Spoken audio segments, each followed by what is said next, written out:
Happy Friday. It's a Friday today, right? But this is going to air on a Monday anyway.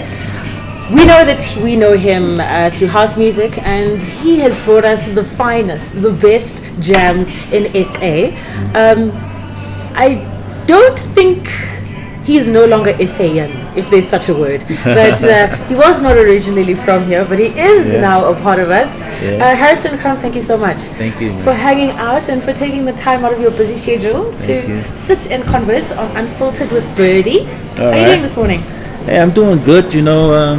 Woke up this morning, had some coffee this morning, and doing a little bit of mapping out what I'm doing for this year and stuff, and then you guys contacted me. I was like, oh, I forgot I got this thing this morning. I was about to jump right in the studio in my pajamas, so because my studio is on my property. Oh, lovely. So it's cool to be here, man. Cool to support, whether it's small or it's big, I believe in the cause, I believe in the culture, so yeah. Yeah, no, definitely. You had me, my anxiety was like an all-time high today. I was like, I'm not hearing back. So thank you, nonetheless. No problem. It's a warm Saturday, well, not Saturday morning. I think I'm still caught up in my radio show. I think I've just left radio, right? Yeah. So I'm still caught up in the whole, liaising in the radio terminology. So please forgive me. We've just jumped onto this being seen versus being on the other side. Yeah. But no, man. So Harrison, where were you raised? Where were you born? And who are you? How was your family set up growing up? Well, that's a long story, but I grew up on the south side of Chicago. Okay. My father is from New Orleans.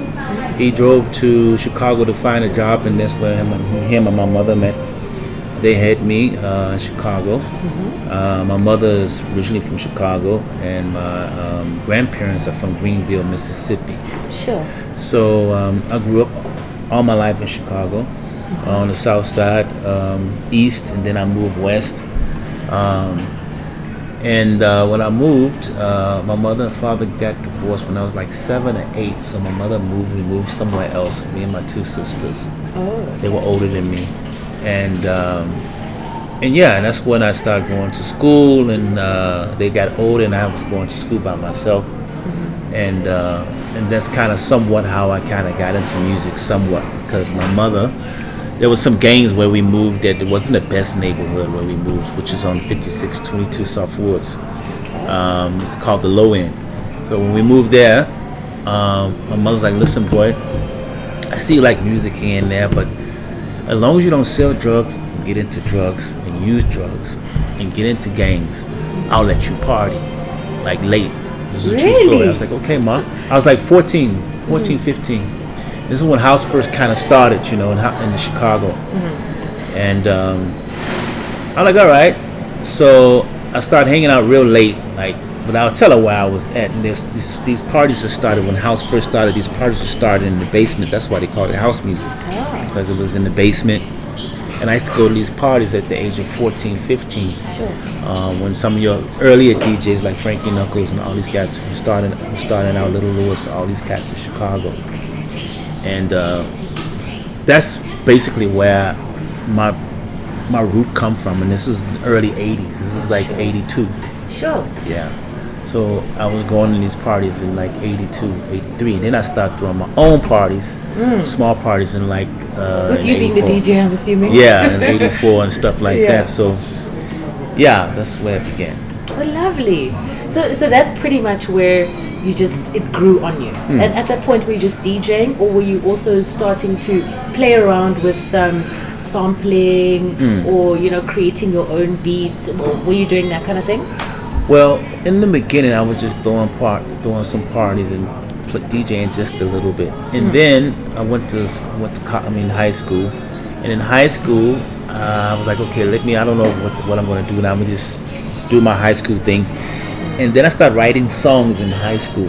Wow. And then I was like, okay, what I'm going to do next? And then I went to college. Mm-hmm. And when I went to college, I had 2 jobs on the side, and I remember. And I was like, man, you know what? I want to do music, but I ain't got no money. Mm-hmm. But at the same time, there was this guy named Tony Sievers where I used to work at a bagel shop downtown Chicago. Okay. And this guy's like, hey man, I hear you sing a little bit, man. I got a studio. You come by once a week on a Sunday. Wow. And I was like, once a week on a Sunday? I'm like, okay, cool, no problem. I'll come. And that's the time that he would go to church. Oh. So he would let me in there for 4 hours only to do whatever I needed to do, and then that was it. So I used to go there, mess around, and sometimes he'd be there and he'd teach me some things about engineering and stuff. The analog way at the time. It was analog. It wasn't really computers. He had one computer, but it was an old Macintosh that really wasn't working at the time. Macintosh. Yeah. Yeah. That's what they call it, Macintosh. So anyway, long story short, I bought me a drum machine. I saved my money, and I started making beats on a Roland R70,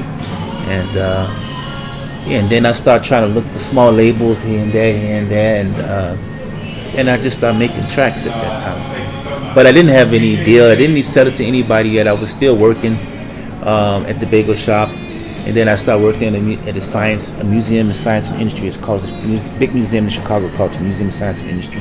So I started working there, writing songs while I was there and at my work. And then as time went on, I went to school again. I was in college.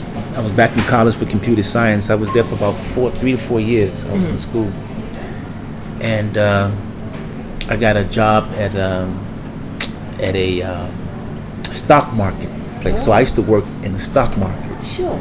Yeah, I used to work in the S&P 500 index. So that's floor. like JSE type vibe. Okay. I used to work like the JSE. Yeah. Where it was hectic, where it was live, like you on the floor, sell one, buy one, buy like one. in the sell. movies. Like in the movies. It's actually real. Yeah. Okay. So I used to work there. Yeah. So I was working there for about 2-3 years. I was still making tracks, trying to sell tracks to people. So selling them how? When you say selling the tracks, how I would was this send them out happening? to Europe. I would send them out to small labels. So you put in them New York. online, or how did it work? I had to send out tapes back then. Really? Yeah. Tape, and then you go and sell it to people, and you Yeah, then you send them the master DAT machine. It's called a DAT, D-A-T. Okay. So first you send them a tape, and then you send them a DAT machine. Back then, it wasn't MP3s back then at the time. You had to physically send the tape to them, and they had to physically get it and put it in and play it. And they had that ribbon running through it. Yeah. That kind of tape. Yeah, there Okay. wasn't No, the 2000s will not understand. You know, and that was the most hardest thing for me because it cost so much money for me to send it to Europe, right? Yeah. I used to send demos to Europe, right? Not demos, I should finish the song, send it to Europe, send it to different record labels that I've heard about. I paid money, $40 or $50 to send it. You wait 2 weeks for it to get there. You wait another 3 weeks, you call in and hopefully that they got it. No. Then you call in and ask if have they listened to it. It was hectic. Constant following. Cost following up, and then if they like it, then they negotiate with you. You get the contracts 3 weeks later. That's like a 4-5 month process. Gee, I'd slit my wrists. just to make money off music at Yeah. the time. So I couldn't quit my job at the time. So long story short, I'm just trying to give you this whole history in a package what I do. And it's important Yeah. that we get this from you, yeah. And then I was working at the stock market one day. I never forget. It was like a desk like this. So we're calling in the orders. And I made an error for like $30,000. I sold one instead of buying one. Sure. So if you sell one, they run the tapes back to see if you sold one instead of buying one. So I bought one and of course they had sold it. So it was like $20,000. So they pulled me in the back office and say, hey man, you made a mistake, 1, 2, 3. And back then I was a little bit, not arrogant, but I was very just frustrated about, I don't think this is for me. Yes. I think music is for me, but I can't quit. And I just had my daughter. My daughter was just born then. Yeah. So I was stressed, like what I'm gonna do. So they fired me. Sure. So when they fired me, one of my boys that worked there, he was like, hey man, you know what? That's the best thing I ever done was fire you, because I've listened to your stuff, bro. Just go hard, go hard and make it happen. So I was like, man, I don't know, man. I need to do the job, man. I got rent to pay. They said, no, man. You got your setup in your bedroom, because I had put a little setup in my bedroom. I had 2 bedrooms at the time, and there's another guy who said, I don't know if you heard this other guy's name is Felix the House Cat. Yes. Heard Yeah, of we worked on Puffy's album a while back. Puffy. Yeah. Who's in the But- midst of controversy right now. Yeah, I know. But We don't even touch on that. we'll get to that story. But anyway, I used to work for him for 6 weeks. But anyway, he said, no, man, I got a label in New York called Subliminal Records that's looking for some music. But they knew who he was, but they didn't know who I was. I didn't have a name back then. So I said, man, why don't you send it in your name? Put your name on it and send the track. He said, just make a hot track, bro, and I'll send it for you. Yeah. So I worked on the track for 3 weeks. Fired at home. Sorry, 2 seconds. Thank you so much. Thank you, ma'am. Thank you. And I thank you very much. Then I sent it. I sent it to the label. Shit, I sent it to the label. And sorry, man. The nice thing about podcasts is that you don't have to worry about editing. I mean, we're human, right? Yeah. I don't like all that stuff that's got cut and edited. I mean, come on, what are we doing? Thank you. Thank you. Sorry, brother. So yeah. I sent my first demo out. Okay, but before that, let me go back a little bit. I had got a small record label deal with 2 labels in France and in Belgium. And the reason why I wasn't shopping to Chicago at the moment because they were only paying like $200 a track, I mean, for an EP. That's 4 songs they want to give you. That's once off. That's all they're paying you. And they would No royalties. robbing you in Chicago. So I was like, no, man, they're not gonna rob me. So I was gaining for Europe. Yeah. And a little bit of New York. But when the New York opportunity came for me, I was like, okay, cool. I sent the track. My boy called me back and said, hey, man, they love this track, bro. They're going crazy. Which track was this, actually? It was a track called Get Boogie. Get Boogie. Yeah, it was a track called, it wasn't big here, but it was another track called Get Boogie. And then I never forget that they called me and say, hey, what's your name again? I said, no, my name is Harrison Crump. Harrison Crump? What? What's your name again, bro?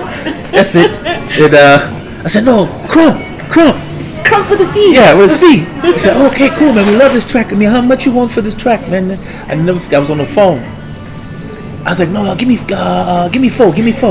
Yeah. Okay, 4,000? I was like, yeah, 4,000. I'll take that. I was bidding 400.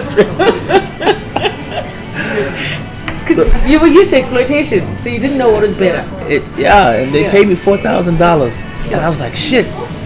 That 4,000 lasts me 2.5 months compared to what I was getting paid at my job. So I said, let me make another one. So I went back in the studio that same day. I didn't waste any time. Made another one, sent it to them. Oh, this one even better. We love it. Oh no! They sent me another 4,000. So I had $8,000. I never went back to work ever again. The inspiration was alive. The problem was that the job was holding me back. It definitely was. It did. My confidence wasn't there because I was used to that check coming every 2 weeks. You see, so the hamster's wheel that keeps you there. Yeah. So that kind of launched my career. Wow, that's actually such a lovely story, and I think I can resonate with that because I think corporate also kicked me out at some point late last year, and here we are. We keep it moving, and we do what your calling is. Yes. Your calling will find you. Yes. And I love that story. Now, basically, let me find out from you what keeps you going. What wakes you up in the morning? What inspires you to get up and go? I think it's I look back from all the songs and tracks up there, people I've worked with, and I wake up and say, am I able to still make music? Am I able to still produce, sing, write, mix, DJ? And I said, yes. If I'm able to go do these things, wake up in the morning and not waste time, and then I'm going to keep moving forward, because you never know what can happen to you these days. You can get hit by a bus, you know what I'm saying? And so I feel like, God forgive, He keep me alive, and He keeping me alive, and He keeping me healthy. I'm gonna keep making records. So and I'm happy to say that. I mean, I'm still working on my new album now. Yay! I called up a couple of people that's going to be on the album. Any names that you can drop? Definitely me and Zake's working on something. Oh, lovely. Zake's 120. Yeah, we're working on the track. Me and Lulu Cafe is working on something. Oh, nice. Who else did I call here? some young boy from East London. He don't have a name, but he's very talented. So I'm bringing in some other talent. Other guy from Alexandria, Gino Brown, bringing him in as well. He made some hits, but people didn't know he made hits because something happened there. But anyway, I'm bringing in some other singers. Sky Wanda, I did 2 tracks with her this year. She won house record of the year on Metro Awards. Which is Sky Wanda. She's from Durban. Okay. I'm pulling in a song with her.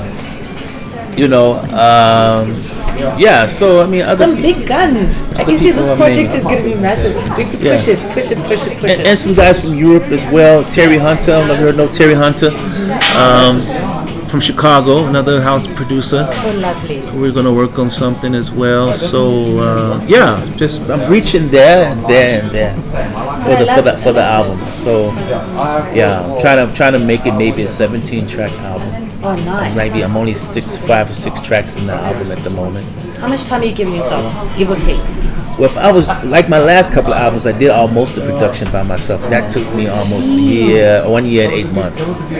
That's genius, though. Because remember, I'm singing on my tracks too. So I'm writing the song, I'm singing it, and I'm producing it. But your vocal range, yeah. Harrison. Oh my God! I remember the time when we went to a what you call it. I bumped into you. I was like, I think that's where you were with your wife, and I was like, hey, this guy is familiar. Then we Google you.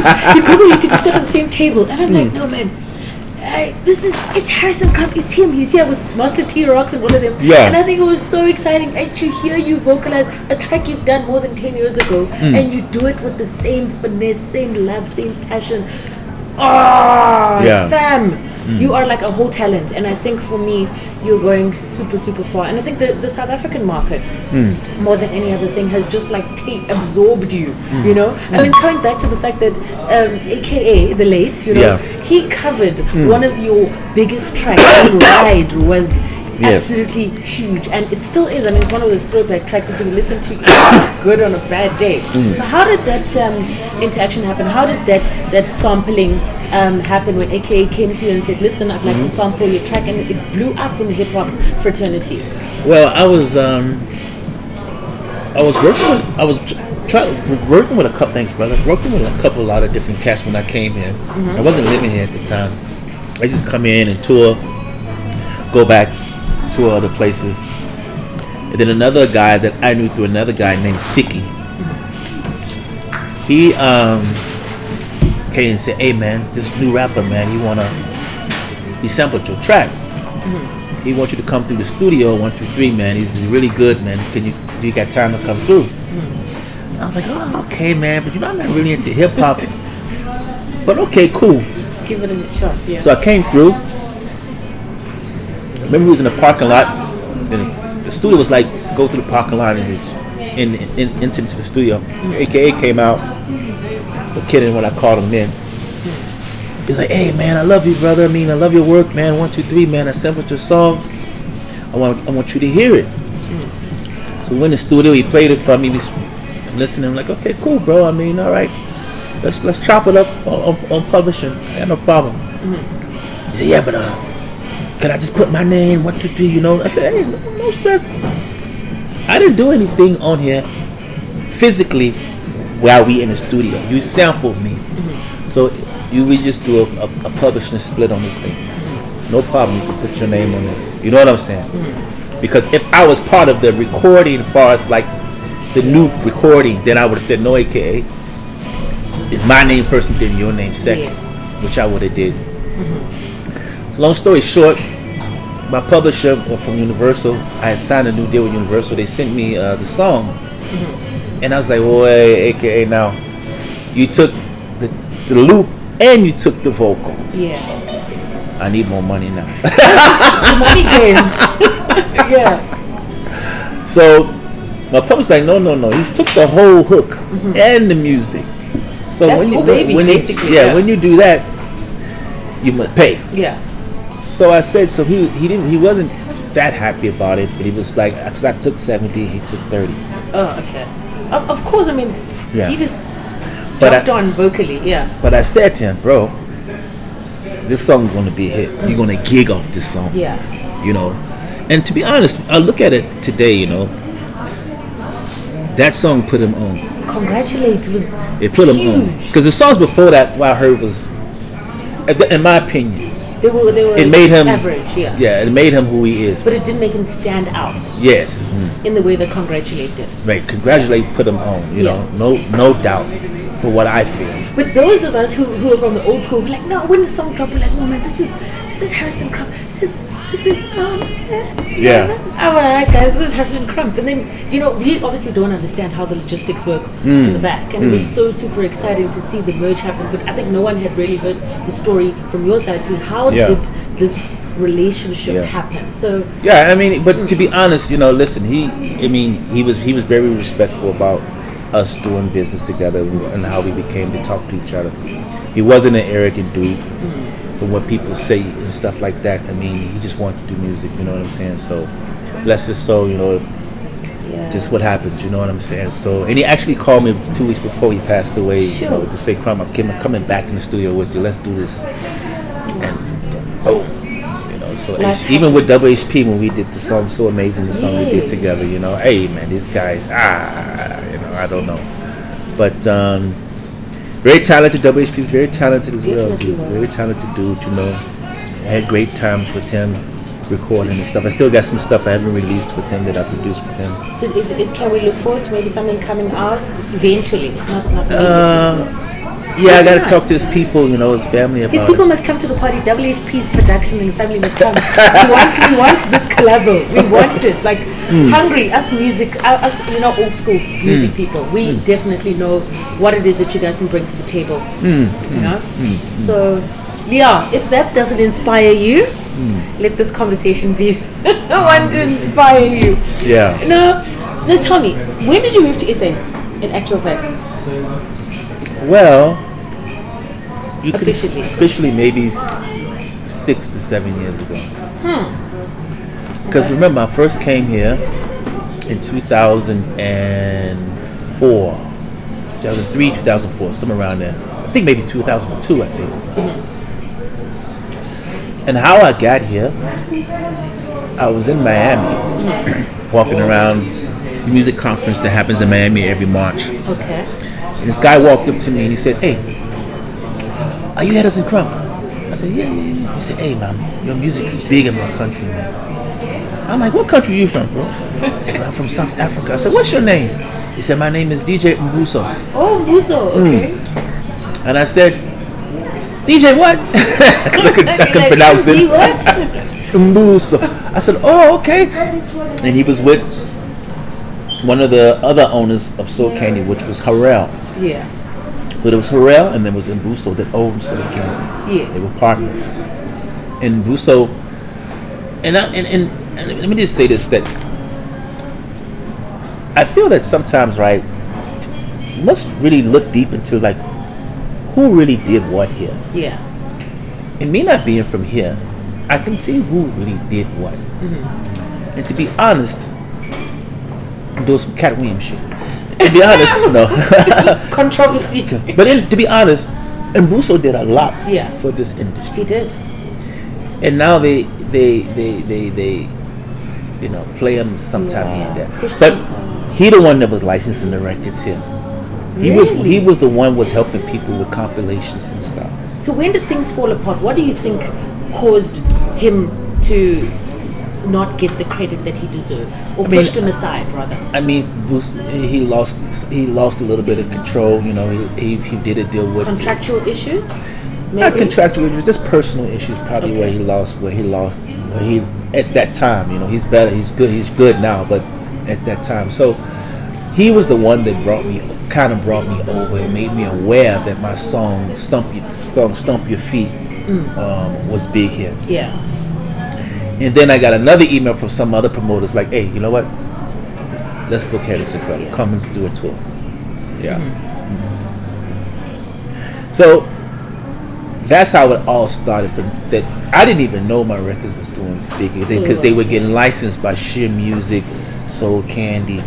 There wasn't never an official release here. They were always being licensed from DJ Gayani, DJ Fresh, DJ Aphonics. All these guys was licensed. Mbuso, all these guys was licensing some of my songs. Okay.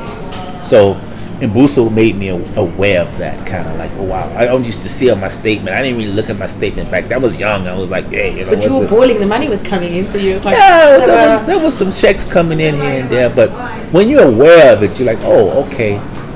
This is a region that really loves my music. France really love my music. UK love my music, and then never South Africa, and definitely Chicago and New York love my music as well. Yeah.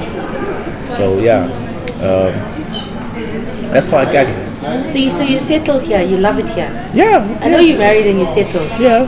How's your wife? No, she's good and crazy. That amazing wife. He's got the most amazing wife. She's so beautiful, so full of life.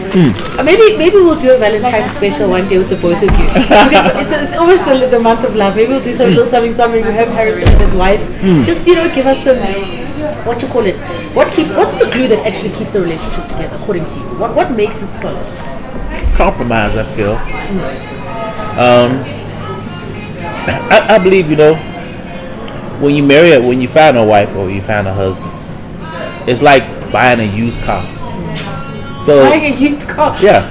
So it's like, okay, you meet this man, you say, hey, his windshield wipers don't work. Then you meet another man, hey, this car don't start up. You meet another man, this guy brakes don't work, So every man you meet, there's something wrong with him. Yeah. So it all depends on what you can accept. Okay. You see what I'm saying? Okay. You can never meet that man to where you got a brand new car. It doesn't exist.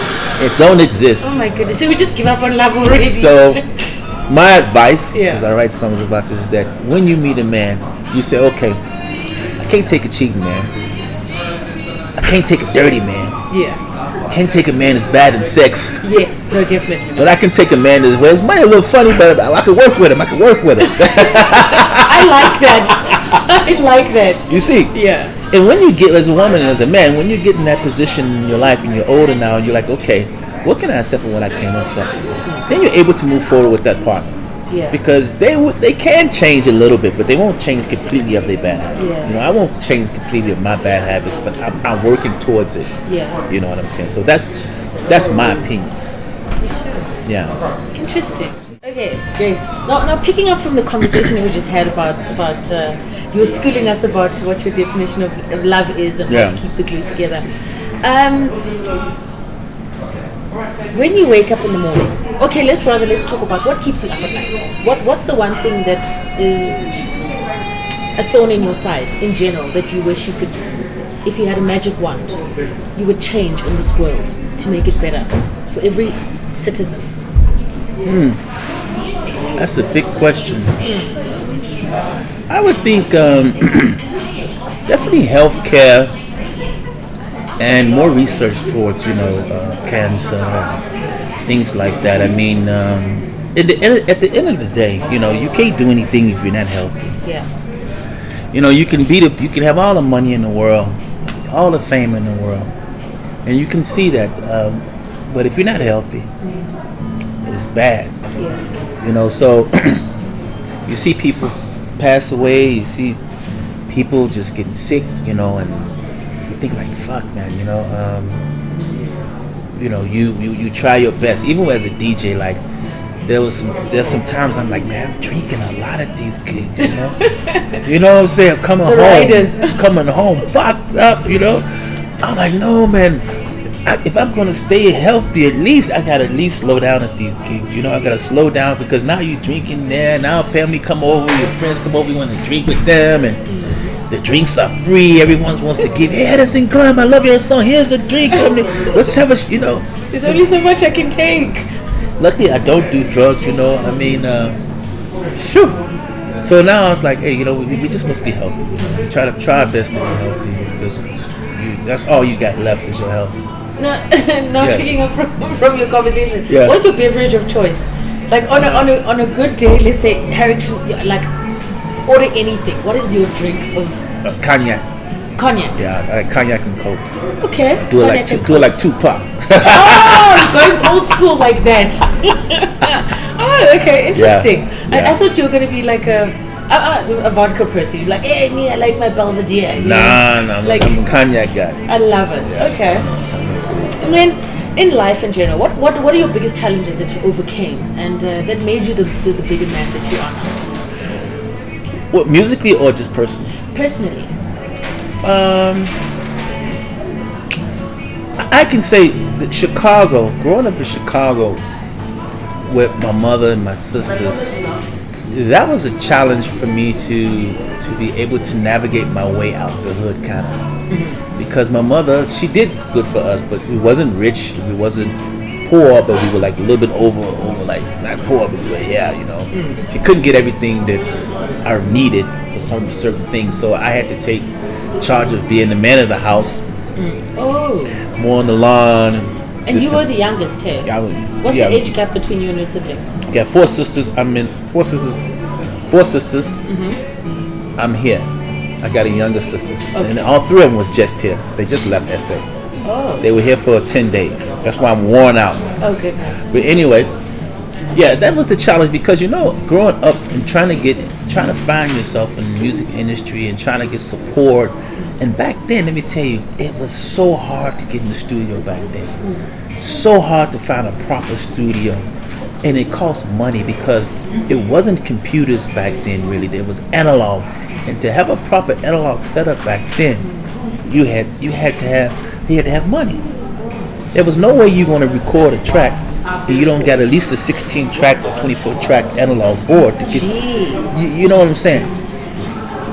Which must have costed it costed money. So I was blessed by what I told you earlier about the guy who let me come in the studio, who had a little 16 track recorder, 16 track mixer, and then he had an 8 track recorder at the time.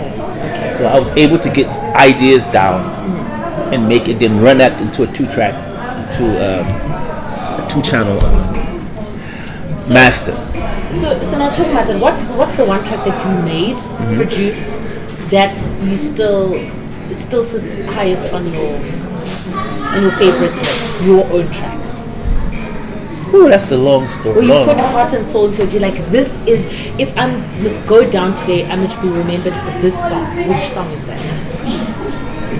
Well, I can say what gave me trouble was Stump Your Feet, which was one of the first singles I released here. Well, why I say it gave me trouble, because I had just started using Pro Tools at the time. So I merged Pro Tools with analog, and at the time the computer was crashing on me when it was time to bounce the master out. So I did the whole track. It took me 2 months. When it was time to bounce the song, so when the computer goes like this and it bounces the whole song out, it would stop and crash. I did it for 4 days straight. Bounced it 5 times each day. Made adjustments so the computer was running out of power. So I'm like, I'm not going to finish this song. I didn't have money to buy RAM. I didn't have money to go buy a new computer. I was stuck. How was that feeling? That was. Were you like in tears? Because when you're just like in despair, like I've been putting my blood, sweat, and tears into this thing, and it's not happening. It sucked because what I wanted in the song, as far as the reverbs and the delays, they were taking up power in the computer, and there was no one else that was able to do it for me, because what I used in the computer wasn't able to transfer it over to somebody else with a better computer. It was just, I had to get it done. I was like, man. And at the time my daughter was small. I think she was 2-3 at the time. And I need to pay school fees. I need to do this, I need to do that, I need to sell this song. It was stressful. I'm like, man, this song gonna bounce. It's gonna bounce. So I was about to give up. And I went up on the computer. I started moving the RAM around and all that stuff. Still wasn't working. I came in one morning in the studio, opened up the session. I'm like, I hit it. There it was. The magic happened. Boom!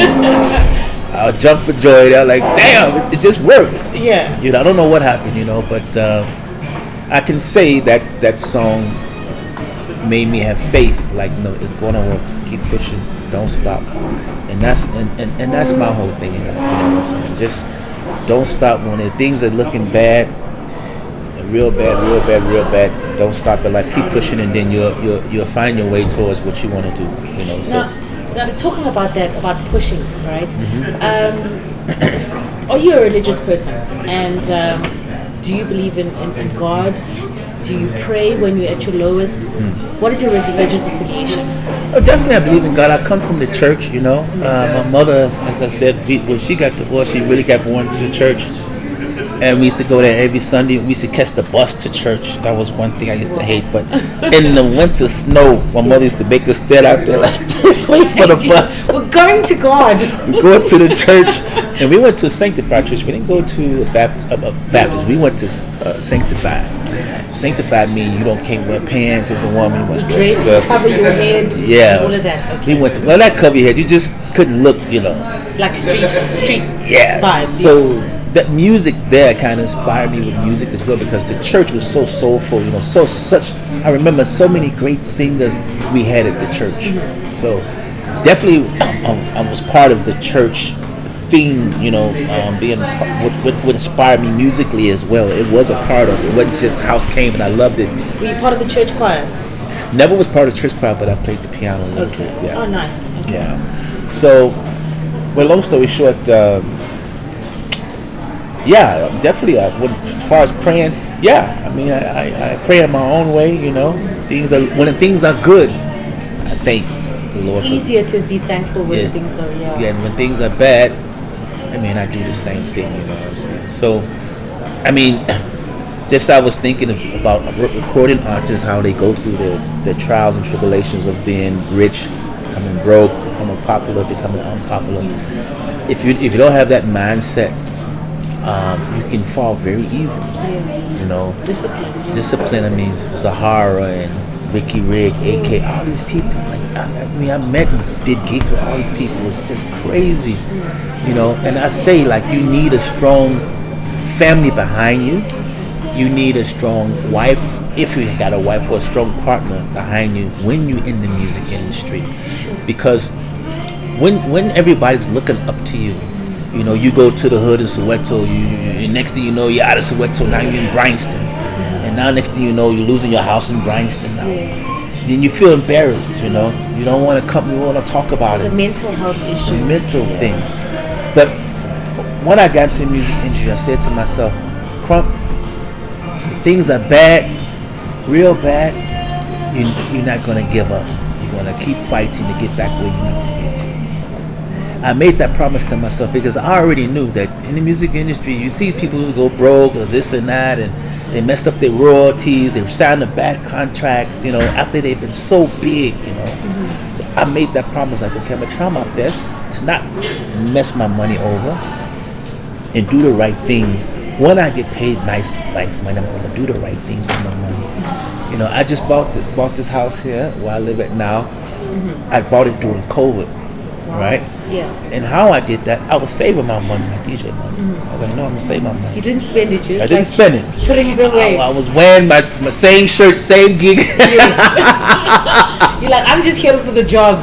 You see, because you can't be wearing fancy clothes at every gig, balling out every time. It's like, no, wait. Let me just buy a little small t-shirt, gigging that, save my money, buy a crib.